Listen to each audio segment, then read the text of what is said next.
யாருமே செய்ய தயங்குற ஒரு விஷயத்தை இப்ப என்னோட குழந்தையோட எதிர்காலத்துக்காக நான் செய்ய துணிஞ்சிட்டேன். இது என் கடமையாச்சே, நான் செஞ்சுதானே ஆகணும். தீமாவாரி, இத நல்லா பாத்துக்கமா. உங்க அப்பா மாதிரி சூப்பரா ஆக்ட் பண்றவங்க நீ எங்கேயும் பார்க்க முடியாது. என்ன நீ மனசார நினைச்சுக்கிட்டாலே போதும், பேரை அப்படியே கவர்ந்து இழுத்துக்கிட்டு வரும். இப்ப அழுக முடிஞ்சு சந்தோஷமும் ஆரவாரமும் வர போர்ஷன் பாரு. என்ன மிட்ஸி,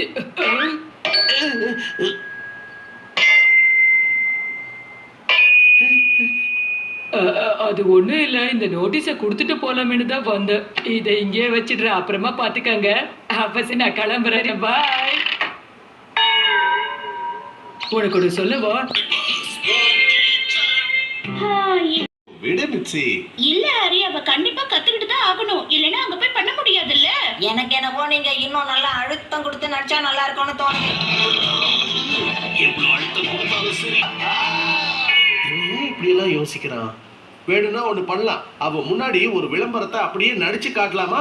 அப்பா அவளுக்கு புரியும்ல. நீங்க என்ன சொல்றீங்க? புரியுது ஹரி. நிஜமான ஆடிஷன் மாதிரியே பண்ண சொல்றீங்க.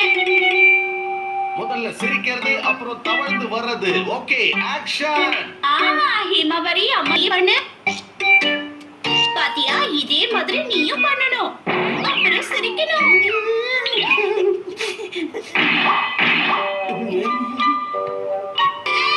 முன்னாடியே பண்ணல. நான் இது கேரக்டரோட அப்படியே ஒன்றிட்டீங்களேப்பா. நான் உன்னை கேட்டனா? ஓகே, எங்க உங்க திறமையை காட்டுங்க பார்க்கலாம். என் பேரு ஹாரி நோஹரா.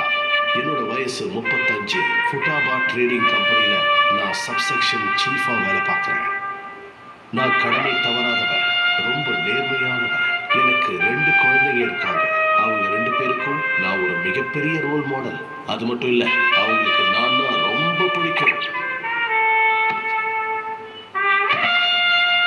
Ready, action.